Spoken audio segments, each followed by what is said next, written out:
नमस्कार दोस्तांनो, मी हेमंत देसाई ऑफिशियल या माझ्या यूट्यूब चॅनलमध्ये मनापासून स्वागत. दोस्तो हो, नवरात्र सुरू आहे आणि आता लवकरच दसरा येणार आहे. दसरा मेळावा होणार आहे आणि एकनाथ शिंदे गटाला सद्बुद्धी सुचलेली आहे आणि त्यांनी शिवाजी पार्कवर म्हणजे शिवतीर्थावर मेळावा घेण्याचं टाळलं आहे. त्यांना माहिती आहे की तिथे मेळावा घेतला तर तिथे गर्दी जमणार नाही, शिवाय आपली छितू होईल. ज्या ठिकाणी मेळावा घेण्याचा रिवाज हा बाळासाहेब ठाकरे यांच्यापासूनच सुरू झाला आणि ज्याचा वारसा हा उद्धव ठाकरेंकडे, आदित्य ठाकरेंकडे नैसर्गिकपणे आलेला आहे आणि जीच खरी शिवसेना आहे असं माझं मत आहे. त्यांनाच तिथे घेण्याचा नैतिक अधिकार आहे. शिवाजी पार्कवरती आपण मेळावा घेतला तर तिथे लोकच आपल्याला लाखोनी वाहतील हे माहिती असल्यामुळे गेल्या वर्षी देखील त्यांनी माघार घेतली होती एक प्रकारे आणि BKCच्या इथे मेळावा घेतला होता. ज्या मेळाव्याला मेळाव्याच्या मागच्या साईडला काही कॅमेऱ्यांनीच दाखवलं ते की रिकाम्या होत्या खुर्च्या. एकनाथ शिंदे यांचं भाषण तेव्हाचं पडलं आणि उद्धव ठाकरे यांचं भाषणच गाजलं. दोन्ही मेळाव्यामध्ये उद्धव ठाकरे यांचं भाषण, तो मेळावा यशस्वी झाला पूर्णपणे आणि एकनाथ शिंदे हे पूर्णपणे फिके पडले. हे केवळ मी म्हणतो असं नाही, अनेक मीडियानी तसं लिहिलं, तसं बोलून दाखवलं. एकनाथ शिंदे यांचं भाषण कधीही चांगलं होत नाही. एकनाथ शिंदे यांच्याकडे वक्तृत्व नाही आहे आणि नैतिकता तर त्या गटाकडे नाहीच आहे. कारण खोके गट, भिंदे गट, भाजपची गुलामी लाचारी करणारा गट म्हणूनच तो कुविख्यात आहे हा गट. एकनाथ शिंदे काय म्हणाले, ताजं वक्तव्य त्यांचं असं आहे की आझाद मैदानात आमचा मेळावा होणार आहे यावेळेस आणि या मेळाव्यामध्ये आम्ही हे दाखवून देणार आहोत की गेल्या वर्षीपेक्षा आमचा पाठिंबा वाढला आहे, त्यापेक्षाही जास्त मोठा मेळावा होईल, आमचं रेकॉर्ड मोडेल असं ते म्हणाले. काय रेकॉर्ड ते मोडणार आहेत ते मला माहिती नाही, परंतु ते असं म्हणाले की शिवसेनेला आझाद करण्याचं काम आम्ही केलेलं आहे. शिवसेनेला आम्ही मुक्त केलं एक प्रकारे, म्हणजे उद्धव ठाकरेंच्यापासून आम्ही मुक्त केलं आहे. उद्धव ठाकरे यांनी काँग्रेस आणि राष्ट्रवादीबरोबर जाऊन, महाविकास आघाडीबरोबर जाऊन जे चुकीचं वर्तन केलं असं एकनाथ शिंदेंचं म्हणणं आहे. बाळासाहेब ठाकरेंच्या विचाराची तडजोड केली असं त्यांचं म्हणणं आहे. त्या विचारांपासून आम्ही आझादी मिळवलेली आहे असं ते म्हणाले. आता आझादी या शब्दाशी यांचा काही संबंध आहे का? पण एवढ्यावरती समाधान झालं. शिंदेंचं म्हणणं असं आहे की ते असं म्हणाले की हे सगळे लोक म्हणजे उद्धव ठाकरे, संजय राऊत असतील, त्यांच्याबरोबरचे सगळे लोक हे मिलावटराम आहेत. का मिलावटराम? म्हणजे त्यांनी काँग्रेस आणि राष्ट्रवादीबरोबर ते गेले. अरे ते जेव्हा महाविकास आघाडीत होते तेव्हा तुम्ही काय करत होतात? एकनाथ शिंदे, तुम्ही त्या सगळ्याचा फायदा लाटला का नाही? तुम्ही होता तिथे, उदय सामंत होते, दादा भुसे होते, सर्व फायदे तुम्ही महाविकास आघाडीच्या सत्तेचे लाटलेले आहेत. समृद्धी आली कशामुळे आली? तुमच्या गटाकडे समृद्धी त्यामुळेच आलेली आहे. ती उद्धव ठाकरे यांच्या कृपेमुळेच तुम्हाला मंत्रिपदं मिळाली, त्यामुळेच तुम्हाला समृद्धी मिळाली. त्याच आधारे, त्या सत्ता संपत्तीच्या आधारे तुम्ही, ज्यांनी तुम्हाला पोसलं त्या झाडावरती घाव घालायला सुरुवात केली आणि गद्दारी केली. त्यामुळे तुमचा विचारांशी काहीही संबंध नाही, केवळ सत्तेसाठी संबंध आहे. आता मिलावटराम म्हणण्याचा तुम्हाला अधिकार काय? मी तुम्हाला दोन गोष्ट सांगतो. मिलावट म्हणजे भेसळ. भेसळ ही चुकीचीच गोष्ट आहे. दुधात पाण्याची भेसळ होणं किंवा कुठल्याही फळांमध्ये कीटकनाशकांचा अतिवापर होणं किंवा तेलामध्ये दुसऱ्या कशाची भेसळ करणं, याच्यामुळे शरीराची आणि प्रकृतीची हानी होते. पण भेळ असते, जेव्हा भेळ, वेगवेगळे विचार येऊन एकत्र येतात सगळे, कधी ही भेळ खुमासदार होते, चमचमीत होते. हे आपण लक्षात घेतलं पाहिजे. त्यामुळे भेसळ कोणी केलेली आहे? भेसळ ही या खोके गटाने केलेली आहे. ज्या राष्ट्रवादीला लाखोली वाहत होतात, त्या गटाशी तुमची आता दोस्ती झालेली आहे. त्रिशूल गट म्हणता तुम्ही ते. आता ही भेसळ नाही आहे, ही मिलावट नाही आहे, ही पूर्णपणे मिलावट आहे. आणि राष्ट्रवादींनी सांगितलं की आम्ही यशवंतराव चव्हाणांचा वारसा मानतो. ते हिंदुत्वाची गोष्ट अजून तरी आत्ता करत नाहीत. ते म्हणतात की छगन भुजबळ म्हणाले की मला किती शिव्या घालू देत, पण मी सरस्वती पूजनाच्या बद्दल त्यांनी काही वक्तव्य केलं होतं आणि त्यांनी एक प्रकारे विरोध केला होता. ते म्हणाले भाजपवाले मला शिव्या देतात, पण माझे विचार तेच आहेत असं ते म्हणाले छगन भुजबळ. मग त्याच्याशी आणि बाळासाहेब ठाकरे यांचा विचार धरून जे चालणारे एकनाथ शिंदे त्याचा काय संबंध आहे? किंवा भाजप आणि राष्ट्रवादीमध्ये मतभेद हे जाहीरपणे सांगतायत ते छगन भुजबळ. अजितदादा यशवंतरावांच्या गोष्टी करतायत. मग तुमच्यात साम्य काय त्याच्यात? मग ही भेसळ नाही म्हणायची? महाविकास आघाडीमध्ये 3 पक्ष एकत्र आले ती भेसळ, ती मिळावट, आणि तुमची मतं तुमची मिळावट नाही आहे. हा काय प्रकार आहे? आता महत्त्वाची गोष्ट सांगतो. हे किती बोगस लोक आहेत, बोगस युक्तिवाद करतात ते तुम्हाला सांगतो. आणीबाणीला बाळासाहेब ठाकरे यांनी संपूर्ण पाठिंबा दिलेला होता. आणि आणीबाणीला विरोध कोणी केला होता? तर जनसंघाने, म्हणजे भारतीय जनता पक्षाचा अगोदरचा अवतार म्हणजे जनसंघ. जनसंघ RSSचे लोक प्रचंड संख्येमध्ये तुरुंगात गेले. त्याचप्रमाणे समाजवादी लोक गेले, मार्क्सवादी कम्युनिस्ट पक्षाचे लोक तुरुंगात गेले.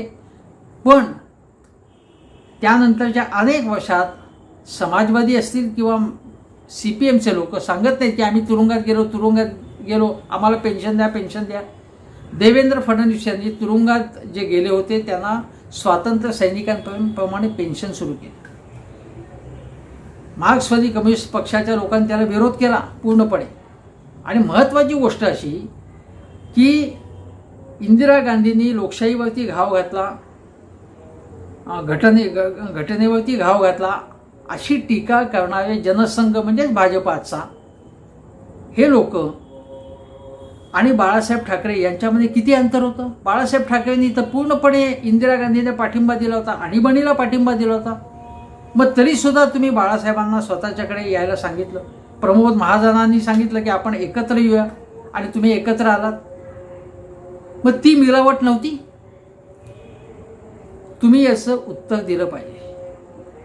आणि मी तुम्हाला सांगतो की हे म्हणतात की काँग्रेसला मातीत गाडा असं बाळासाहेब ठाकरे म्हणत होते.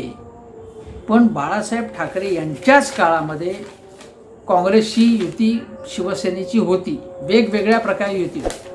एक उदाहरणच सांगायचं तर तुम्हाला सांगतो की बघा, मुंबईचे सम्राट, मुंबईचे राजे म्हणून ज्यांना स.क. पाटील काँग्रेसचे नेते विरुद्ध जॉर्ज फर्नांडिस अशी लोकसभेमध्ये लढाई झाली, निवडणूक झाली. त्या निवडणुकीमध्ये शिवसेनेने, बाळासाहेब ठाकरे यांच्या शिवसेनेने काँग्रेसच्या स.क. पाटलांना पाठिंबा दिला होता, हे पण लक्षात घेतलं. दुसरे काँग्रेसचे उमेदवार जे स.गो. बर्वे होते त्यांनाही त्यांनी पाठिंबा दिला होता, आणि त्यांच्याविरुद्ध कृष्ण मेनन होते. आणि कृष्ण मेनन हे ज्याला म्हणतो की यंडूगुंडूला विरोध म्हणून शिवसेनेने त्यावेळी काँग्रेसच्या स.गो. बर्वेंना पाठिंबा दिला होता. काँग्रेसला शिवसेना सातत्याने पाठिंबा देतो. मार्मिकचं प्रकाशनच यशवंतराव चव्हाणांच्या हस्ते झालं. बाळासाहेब देसाई, रामराव आदी शिवसेनेच्या व्यासपीठांवर जे काँग्रेसचे नेते वेळोवेळी आलेले आहेत. आणि तुम्हाला अजून एक कितीतरी उदाहरणं सांगतो तुम्हाला की त्याची, की 1966 साली शिवसेनेची स्थापना, त्यानंतर ज्या लगेच निवडणुका झाल्या त्यावेळी शिवसेना आणि प्रजा समाजवादी पक्षाची युती होती. प्रजा समाजवादी पक्ष आता पुन्हा एकदा समाजवादी हे उद्धव ठाकरेंबरोबर यायला तयार झालेत. आणि MIG, मुंबईतल्या MIG क्लबमध्ये मोठी मीटिंग झाली. त्याला उद्धव ठाकरे यांनी त्यावेळी संबोधित केलं, संजय राऊतांनी संबोधित केलं. आणि समाजवादी नेते यांच्याबद्दल SM जोशी असतील, नानासाहेब गोरे असतील, मधु लिमये यांच्या सगळ्यांबद्दल बाळासाहेबांना खूप आदर होता. एकेकाळी प्रजा समाजवादी पक्षाची त्यांची युती होती, ती युती पुढे तुटली. पण या सगळ्यांचे एकमेकाशी संबंध चांगले होते, आदरही होता, एकमेकाबद्दल आदरही व्यक्त करत होते. विरोध होता, उद्धव ठाकरे म्हणाले विरोध होता तेव्हा. पण कालमानाप्रमाणे माणसाचे विचार बदलतात, नवीन समीकरणं तयार होतात, हेही आपण लक्षात घेतलं पाहिजे. त्यामुळे राजकारण हे प्रवाही असतं, हे नेहमीच लक्षात ठेवलं पाहिजे. आणि केवळ आपल्या सोयीचं राजकारण, केवळ खोक्याचं राजकारण, केवळ पैशाचं राजकारण हे जे करतायत त्यांच्या डोक्यात हे शिरत नाही, किंवा त्यांना डोक्यात शिरूनच घ्यायचं नाही, त्यांना सोयीस्कर युक्तिवाद करायचा आहे. बघा, समाजवादी पक्ष म्हणजे बाळासाहेबांनी युती केली. समाजवाद आणि बाळासाहेब ठाकरे याचं हे एकत्र कसे आले? ती मिलावट होती का? किंवा 1973 साली बाळासाहेबांनी रिपब्लिकन पक्षाशी युती केली, ती मिलावट होती का असं एकनाथ शिंदे म्हणणार आहेत? हे त्यांनी त्याचं उत्तर दिलं पाहिजे. 1974 साली बघा की त्यावेळी तेव्हासुद्धा काँग्रेसने मुंबई मध्यमध्ये म्हणजे तेव्हा काँग्रेसची साथ शिवसेनेने केली होती निवडणुकीमध्ये. नंतर 1977 साली म्हणजे त्याच्यापूर्वीसुद्धा ज्या निवडणुका म्हणजे या स्थानिक स्वराज्य संस्थांच्या निवडणुका असतात, पालिकांच्या निवडणुका असतात, शिवसेना आणि काँग्रेसची अनेक ठिकाणी युती झालेलीच आहे त्या काळात. 1977च्या लोकसभा निवडणुकीमध्ये शिवसेनेने म्हणजे आणीबाणी संपल्यानंतर झालेल्या निवडणुकीत शिवसेनेने काँग्रेसला पाठिंबा दिला होता. प्रत्येक निवडणुकीमध्ये 1980 पर्यंत म्हणजे 1966 शिवसेनेच्या स्थापनेपासून 80 पर्यंत दोघंही बरोबर होते अनेक ठिकाणी, अनेक निवडणुकांमध्ये वेळोवेळी. आणि त्याच्या बदल्यात मग म्हणजे काँग्रेसने शिवसेनेच्या 3 नेत्यांना पाठिंबा देऊन विधान परिषदेवरती पाठवलं. प्रथम शिवसेनेचे नेते हे विधान परिषदेवरती गेले काँग्रेसच्या पाठिंब्याने. काँग्रेसच्या समर्थनाची भूमिका घेऊन शिवसेने निवडणूक सुद्धा लढवली नाही बाळासाहेबांच्या काळात. ही मिलावट होती का एकनाथ शिंदे? बाळासाहेब ठाकरे यांनी काँग्रेसशी केलेलं सहकार्य, काँग्रेसला दिलेली साथ ही मिलावट होती का? हे तुम्ही सांगा. 1982 साली गिरण्यांचा संप झाला आणि त्यानंतर त्याच्या आगेमागे बाळासाहेबांना असं वाटायला लागलं की आपला आता जनाधार थोडासा कमी होतोय. कदाचित काँग्रेसशी आपली असलेली साथ आवडती आहे, कारण काँग्रेसच्या विरोधाचं वातावरण थोडंसं तयार होत होतं. इंदिरा गांधींचा जो उत्तर काळ होता, इंदिरा गांधी 1980 साली पुन्हा पंतप्रधान झाल्या होत्या, पण उत्तरायण सुरू झालं होतं. पुढे तर 2 वर्षांनी इंदिरा गांधींची हत्या झाली. पण आपण हे बघितलं पाहिजे की राजकारण बदलतं, प्रवाही असतं. मी म्हटलं त्याप्रमाणे बाळासाहेबांना वाटायला लागलं की हे कदाचित आपली जी जमीन आपली तशीच वाढवायची असेल, जनाधार वाढवायचा असेल तर आपल्याला भूमिका बदलणं आवश्यक आहे. त्याच्या अगोदर बाळासाहेबांनी केवळ आणि केवळ मराठीची भूमिका घेतली होती. कधी गुजराती भूमिकांना विरोध, कधी सीमा प्रश्नामध्ये बाबत कर्नाटकशी पंगा, त्याच्यानंतर येंडूगुंडू किंवा लुंगी हटाओ बजाव लुंगी हटाओ अशी भूमिका, दक्षिण भारतीयांच्या विरोधात त्या भूमिका हीच, आणि मुख्यतः मराठी अस्मितावादी भूमिका हीच शिवसेनेची भूमिका होती. मग शिवसेनेने 1985 नंतर विशेषतः हिंदुत्वाची भूमिका घेतली आणि 1989 साली तर भाजपची युती केली. मग बाळासाहेबांनी टोपी बदलली असे बोललं जाऊ शकतं. मराठीकडनं बाळासाहेब हिंदुत्वाकडे वळले. मग ती भूमिका बाळासाहेबांनी जेव्हा बदलली त्यांना वाटलं की त्याचा आपल्याला फायदा होईल आणि त्याप्रमाणे त्यांचा अंदाज बरोबर ठरला. हिंदुत्व त्यांनी आपलंसं केल्यानंतर बाळासाहेबांना आणि शिवसेनेला फायदा झाला, शिवसेनेचा विस्तार झाला. हे आपण लक्षात घेतलं पाहिजे. मग ती मिलावट आहे आणि भाजपशी दोस्ती केली, काँग्रेसला सोडून भाजपशी दोस्ती करणं ही मिलावट होती असं एकनाथ शिंदे म्हणतील का? एकनाथ शिंदे यांनी याचंही उत्तर दिलं पाहिजे. भूमिका बदलत असतात. बाळासाहेबांच्या काळात सुद्धा ही भूमिका बदलली होती. बाळासाहेबांना एकनाथ शिंदेने विरोध केला होता का? किंवा बाळासाहेबांची ही भूमिका अशी का बदलली होती असा प्रश्न विचारला होता त्यांनी? ही मिलावट आहे असं बाळासाहेबांपुढे म्हणण्याचं त्यांच्याकडे धाडस होतं का? एकनाथ शिंदे आज जे बोलत आहेत, आम्ही बाळासाहेबांच्या विचारांनीच चालणारे आहोत. आम्ही बाळासाहेबांचेच विचार प्रमाण मानतो. म्हणजेच त्यांना असं म्हणायचं आहे उद्धव ठाकरेंचे विचार मी प्रमाण मानत नाही. आज तुम्हाला सांगतो, बाळासाहेब असते तर बाळासाहेबांनी यांची काय हालत केली असती. या एकनाथ शिंदेंच्या खोके गटाची किंवा मिंदे गटाची किंवा गुलामी करणाऱ्या गटाची. कारण बाळासाहेब ठाकरे यांना कमळाबाईच्या पायाशी लोटांगण घालणं कधीही मंजूर नव्हतं. गुजरातचे हितसंबंध जोपासायचे आणि मराठी मराठी माणसाच्या नोकऱ्या, मराठी माणसाचे उद्योग हे गुजराताला देऊन टाकायचे, हे बाळासाहेबांना कधीही मान्य झालं नसतं. मुंबईत असलेल्या अनेक संस्था, इथल्या अनेक कार्यालय केंद्र सरकारची गुजरातमध्ये हलवणं बाळासाहेबांना मंजूर झालं नसतं. सीमा प्रश्नाबाबत कचखाऊ भूमिका जी भाजपने घेतली आणि भाजपवर जी मिंदे गट घेत होता ती बाळासाहेबांना कदापि मान्य झाली नसती. आणि बाळासाहेबांनी त्यांचा असा समाचार घेतला असता की ज्याचं नाव ते म्हणजे ज्या भाषेत समाचार घेतला असता, म्हणजे आपण म्हणतो की 4 मारायचे आणि 1 मोजायचे, अशा पद्धतीने बाळासाहेबांनी या मिंदे गटाची पूर्णपणे त्यांची हजामत केली असती, कान उघाडणी केली असती. बाळासाहेबांचा मृत्यू झाल्यानंतर बाळासाहेबांच्या नावाने काय वाटेल ते तुम्ही सांगता, हे लोकांना मान्य होईल?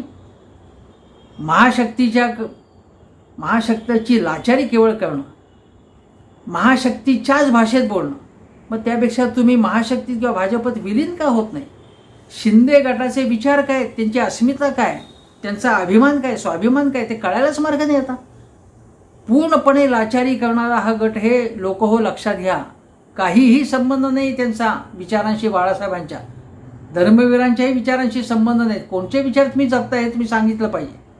दुसरी गोष्ट की तुम्हाला सांगतो की याच्यामध्ये हे जे सगळं चाललंय राजकारण, हे सगळं म्हणजे राष्ट्रवादी, भाजप आणि शिंदेगड आपण सगळे मिळून सत्ता मिळवू, सत्ता टिकवून धरू आणि सगळे मिळून लोणी मटकावू, हीच त्यांची आयडिओलॉजी बनलेली आहे. ही महत्त्वाची गोष्ट. दुसरी गोष्ट, ही एकनाथ शिंदेची जी काही सगळी मुक्ताफळं आहेत, मिलावट आहे म्हणजे उद्धव ठाकरे गट म्हणे मिलावट आहे. अजिबात मिलावट नाही. उलट उद्धव ठाकरे प्रबोधनकारी विचारांच्या दिशेने जात आहेत. संभाजी ब्रिगेड आणि उद्धव ठाकरेंची युती झाली. प्रकाश आंबेडकरांच्या वंचित गटाशी युती झाली त्यांची. समाजवाद्यांना सुद्धा त्यांनी बरोबर घेतलेलं आहे. ही अतिशय योग्य भूमिका आहे. उद्धव ठाकरे हे पुरोगामी विचार, शाहू फुले आंबेडकर यांना मानणाऱ्या विचारांच्या दिशेने जोरात चाललेले आहेत. भारतीय जनता पक्षाचा संकुचित विचार, मुस्लिम द्वेषावर पोचलेला विचार हा मला मान्य नाही आहे, हे उद्धव ठाकरे वेगवेगळी उदाहरणं देऊन वारंवार सांगत आहे. त्यामुळे उद्धव ठाकरे हे जी युती करत आहे ती नैसर्गिक युती आहे असं माझं म्हणणं. या प्रबोधनकारी किंवा शाहू फुले आंबेडकर यांच्या विचारांना मानणाऱ्या लोकांना जवळ करत आहेत. हीच शिवसेना उद्धव ठाकरे गटाची नैसर्गिक युती आहे. आणि भाजपला पूर्णपणे त्यांनी आता लाथाडलं आहे, दूर केलं आहे आणि ही अत्यंत चांगली गोष्ट आहे. ते मी स्पष्टपणे आपल्याला सांगतो. आता मी तुम्हाला सांगतो की या गटाची मुक्ताफळं काय काय आहेत. मी म्हटलं ना की या मिलावट गटाची मुक्ताफळं काय आहेत ते सांगतो आणि त्यानंतर हा कार्यक्रम जो आहे किंवा हा व्हिडिओ मी संपवतो. ही मुक्ताफळं कोणकोणती आहेत, हे काय काय लोक बोलत आहेत ते लक्षात घ्या तुम्ही. म्हणजे मिंदे गटाकडे वळण्यापूर्वी नितेश राणे हे अत्यंत वाईट शब्दामध्ये बोलत आहेत. टीका करायला हरकत नाही उद्धव ठाकरे गटावर, पण आज तर त्यांनी ज्या प्रकारे टीका केली आदित्य ठाकरे आणि यांच्यावरती, ती अतिशय वाईट शब्दात त्यांनी टीका केली आणि याचं समर्थन भारतीय जनता पक्षाच्या कोणत्याही नेत्यानेही करू नये. तुम्ही 2 हात करा ना उद्धव ठाकरे गटाशी, पण खालच्या पातळीची भाषा कोणीही करू नये हे मी पुन्हा सांगतो. नितेश राणेंना सुद्धा आवाहन करतो की या प्रकारे टीका करू नका, टीका करा तुम्ही. आणि देवेंद्र फडणवीसांनी सांगितलं पाहिजे की हे आपल्या केंद्रात ज्याची सत्ता आहे, महाराष्ट्रात सत्ता आहे, अशा पक्षाच्या दृष्टिकोनातून जगातला सर्वात मोठा पक्ष असलेल्या भाजपच्या एका नेत्याकडून, आमदाराकडून अशी भाषा शोभणारी नाही हे मी तुम्हाला परत सांगतो, पुन्हा आवाहन करतो. दुसरी गोष्ट अशी की अब्दुल सत्तार यांनी सुप्रियाताईंना तर शिव्या घातलेल्याच होत्या, सुप्रियाताईंना, पण बीडमध्ये त्यांनी कलेक्टरला काय बोलले होते ते, तुम्ही पाणी नाही का पित, मग काय दारू पिता, असा प्रश्न त्यांनी जाहीर चौकात विचारला. संतोष बांगर यांनी मध्यान्ह भोजन योजनेमध्ये काहीतरी अन्नाचा दर्जा योग्य नाही या कारणावरून त्यांनी त्या ज्या कॉन्ट्रॅक्टर किंवा जो कोण माणूस होता त्या कानफटात मारला आणि अर्थात टी व्ही कॅमेऱ्याच्या साक्षीने करतात. एकदा ते मंत्रालयात जात असताना सिक्युरिटीशी त्यांचं काहीतरी बाचाबाची झाली आणि तिथेही त्यांनी पोलिसांना शिव्या घातल्या मंत्रालयामध्ये. प्रकाश सुर्वे हे म्हणाले की कामात आडवे आले जे कोणी येतील, म्हणजे उद्धव ठाकरे गटाला समोर त्यांचे हात पाय तोडा असं म्हणाले होते मिंदे गटाचे आमदार प्रकाश सुर्वे, ज्यांचे चिरंजीव त्यांनी काय उद्योग केले नंतर ते फरार झाले, हे सगळं गृह खात्याच्या डोळ्यात फेकत चाललं, जे गृह खातं देवेंद्र फडणवीसांच्या कक्षेत आहे. सदा सर्वांनी तर गोळीबार केला होता हवेत, हेही तुम्हाला माहिती आहे. सुषमा अंधारे यांच्याबद्दल कसं वक्तव्य झालं होतं बघा. सुषमा अंधारे यांच्याबद्दल गुलाबराव पाटील यांनी जसं हेमा मालिनींच्या गालाबद्दल बोलले होते की मतदारसंघातील रस्ते हेमा मालिनीच्या गालासारखे करू, त्याचप्रमाणे एरंडोलला पाणी टंचाई होती, पंप बंद होते, तेव्हा ते मतदारांना काय म्हणाले, पंप बंद आहेत, पाणी काय मी आकाशात तर टाकू का. हे अजितदादा पवार यांनी धरणाच्या संदर्भात जे वक्तव्य केलं होतं त्याच थाटाचं वक्तव्य होतं. मगाशी मी ज्याला म्हणतो की सुषमा अंधारे यांच्याबद्दल त्या नटीसारख्या आहेत असे अत्यंत वाह्यात उद्गार ज्यांनी काढले, त्यांना मग सुषमा अंधारेंनी बरोबर उत्तर दिलं की सरंजामी माज दाखवणारी ही तुमची भाषा आहे. संजय शिरसाटांनी सुद्धा वाईट वक्तव्य केलं होतं, सुषमा अंधारेंनी त्यांना सणसणीत उत्तर दिलं होतं. तानाजी सावंत म्हणाले मराठा समाजाला उद्देशून सत्तांतर झाल्यावरती तुम्हाला आरक्षणाची खास सुटली का. या कुठल्या शब्दामध्ये कुठल्या भाषेत तानाजी सावंत हे शिंदे गटाचे मंत्री काय थाटात बोलत आहेत बघा. आणि ज्यांच्या हातात आरोग्य खात्याची सूत्रं दिलेली आहेत, आरोग्य खात्याने काय काय इथे दिवे लावलेले आहेत, किती मृत्यू होत आहेत हे आपण पाहतो आहे. ससून रुग्णालयामध्ये ते काय म्हणाले, ससून रुग्णालयात जाऊन हाफकिन नावाच्या माणसाकडून औषध घेऊ नका. त्यांना वाटलं हाफकिन इन्स्टिट्यूट आहे हे त्यांना माहीत नव्हतं आरोग्यमंत्र्याला, असे हे तानाजी सावंत. तिवरेची धरणफुटी झाल्यावरती ते म्हणाले की खेकड्यांमुळे ही गळती सुरू आहे, धरणातनं पाणी गळतं ती खेकड्यांमुळे होती असं ते म्हणाले. नंतर ते संजय शिरसाट असं एका ठिकाणी म्हणाले तुम्ही बाकी समाजाचा इतिहास काढत नाही, तिथे तुमची फाटते काय या शब्दामध्ये संजय शिरसाट या भाषेत ते बोलले होते. हां, हे तुम्ही लक्षात घ्या, या सगळ्यांची भाषा काय, म्हणजे यांची मुक्ताफळं काय ते तुम्ही लक्षात घ्या.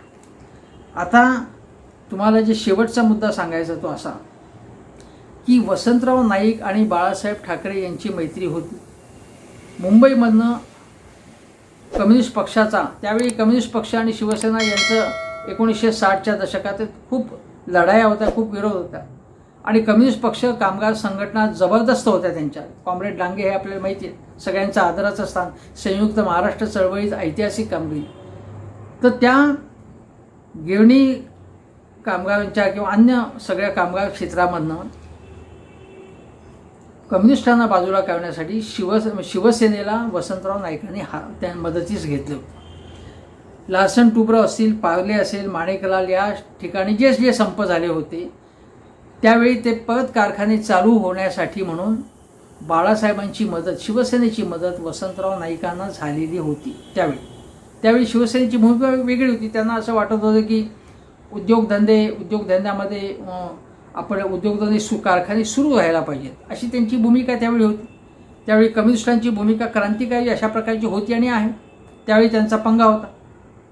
पण बाळासाहेबांची आणि वसंतराव नाईकांची दोस्ती कशामुळे होती हे आपण लक्षात घ्या. नंतर बाळासाहेबांनी 1967 साली नवाकाळला दिलेल्या मुलाखतीत म्हणाले होते भारताला हिटलरची गरज आहे. हे त्यांचं मत होतं. लोकशाहीबद्दल सुद्धा त्यांची विशिष्ट मतं होती. ती 2000 सालपर्यंत जवळजवळ तशी त्यांची मतं होती. अत्यंत आक्रमक अशी भूमिका बाळासाहेब ठाकरेंची. पुढे त्यांनी हिटलरचं समर्थन करण्याचं ज्या जोरदारपणे करत होते ते समर्थन करत नव्हते. निवडणुकीमध्ये अनेक निवडणुकांमध्ये जास्तीत जास्त शिवसेनेचा सहभाग वाढला, यश वाढलं, तशी त्यांची भाषा बदलली हे लक्षात घेतले पाहिजे. मग बाळासाहेबांची भूमिका कशी बदलली? बाळासाहेबांची भूमिका बदलली. मी म्हटलं ना, आधी काँग्रेसच्या जवळ होते, मग भाजपच्या जवळ होते. ते आधी मराठीची भूमिका होती, मग हिंदुत्वाची भूमिका होती. उद्धव ठाकरे यांनी शिवसेनेला वाढवण्यासाठी शेतकऱ्यांमध्ये, ग्रामीण भागामध्ये, कामगारांमध्ये मोठं काम केलं त्यांनी, त्यामुळे शिवसेना आणखीन वाढली. मग शिवसेनेची भूमिका बदलली असं म्हणायचं का? हे आपण लक्षात घेतलं. शिवशक्ती आणि भीमशक्ती एकत्र आली. उद्धव ठाकरे यांचं सुद्धा त्यामध्ये खूप मोठी भूमिका होती बाळासाहेबांच्या काळात. मग भूमिका बदलली का त्यांची? कारण मराठवाड्यामध्ये दलित पॅंथर आणि शिवसेना, मुंबईत सुद्धा त्यांच्या एकमेकाला खूप विरोध होता. मग तुमची भूमिका बदलली का? तुम्ही मिलावट राम आहात का असं तुम्ही म्हणत होतात का एकनाथ शिंदे? हे लक्षात घ्या तुम्ही. नंतर बघा, या तुम्हाला सगळ्या भूमिका ज्या सांगितल्या आहेत त्या माणसाच्या आणि नेत्यांच्या भूमिका बदलत असतात. काँग्रेसशी शिवसेनेचे आणि बाळासाहेबांचे उत्तम संबंध होते, त्यामुळे उद्धव ठाकरे यांनी बाळासाहेबांच्या विचाराशी द्रोह केला वगैरे म्हणण्याचं कारण नाही. प्रतिभाताई पाटील, प्रणब मुखर्जी या काँग्रेसच्या नेत्यांना राष्ट्रपती पदासाठी बाळासाहेबांनीच पाठिंबा दिला होता, जेव्हा शिवसेनेमध्ये एकसंध शिवसेनेमध्ये एकनाथ शिंदे होते. आज तुम्ही लक्षात घ्या, शिंदेसाहेब एक उत्तर द्या. आज बाळासाहेब हयात असते आणि बाळासाहेबांनी म्हटलं असतं की ही जी भाजप आहे, भाजप हा वाजपेयींचा भाजप नाही, हा मोदींचा भाजप, हा दादागिरी करणारा भाजप आहे, हा वाटेल त्या तडजोडी करणारा भाजप आहे, हा मराठी माणसाची फसवणूक करणारा भाजप आहे, आम्ही त्यांच्याशी युती करणार नाही, आम्ही त्यांना लाथाडतोय. तर एकनाथ शिंदेनी त्यांना विरोध केला असता का? की बाळासाहेब तुम्हीच तुमची मतं बदलतायत आणि मी शिवसेनेतनं बाहेर पडतो, असं धाडस दाखवलं असतं का तुम्ही? तुमच्या समोर महाशक्ती होती, महाशक्तीकडे मोठे पैसे होते आणि त्या पैशा आणि सत्तेच्या बळावरच तुम्ही गद्दारी केलेली आहे. जर समोर तुम्ही काय म्हणता एकनाथ शिंदे, आम्ही सत्तेतनं उलट बाहेर पडलो, मोवियामधनं बाहेर पडलो, म्हणजे बाहेर पडल्यानंतर हे सरकार पडणार आहे आणि फोडाफोडी करून आपण नवीन सरकार स्थापन करणार आहोत, केंद्रात भाजपची सत्ता आहे, सगळे फायदे आपल्याला मिळणार आहेत, म्हणून तुमच्याबरोबर सगळे लोक आले ना, तुम्ही त्यासाठी सत्ता सोडली ना. कुणाला फसवते तुम्ही एकनाथ शिंदे? हा बोगस युक्तिवाद बंद करा. तुम्ही म्हणा की मला बाहेर पडायचं होतं, मला सत्ता हवी होती, सत्तेसाठी मी बाहेर पडलेलो आहे. बाळासाहेब आणि धर्मवीरांचे विचाराचे कशाला तुम्ही लोकांना फसवते ते सांगून? काय संबंध तुमचा बाळासाहेबांच्या आणि धर्मवीरांच्या विचाराशी? तुम्ही केवळ सत्तेसाठी लाचार होऊन तिकडे गेलेला आहात आणि त्यामुळे पुढच्या निवडणुकीमध्ये लोक हे सगळं लक्षात ठेवून तुम्हाला धडा शिकवतील असं मला वाटतं, अशी माझी अपेक्षा आहे. मी स्पष्टपणे हे सांगतो, मी हेही बरोबर तेही बरोबर असं सांगणार नाही, पण लोक हो, या फसवणुकीच्या शब्दांना भुलू नका. ही केवळ बाळासाहेबांच्या नावाने स्वतःचे फायदे लाटण्यासाठी, स्वतःला समृद्ध करण्यासाठी, स्वतःला सत्ता मिळवण्यासाठी आणि आपला तुरुंगवास चुकवण्यासाठी ही भाषा बोलली जाते आहे. लोक हो, फसू नका, भुलू नका आणि डोळे उघडे ठेवून मतदान करा, एवढंच सांगतो आणि इथे सांगतो. नमस्कार.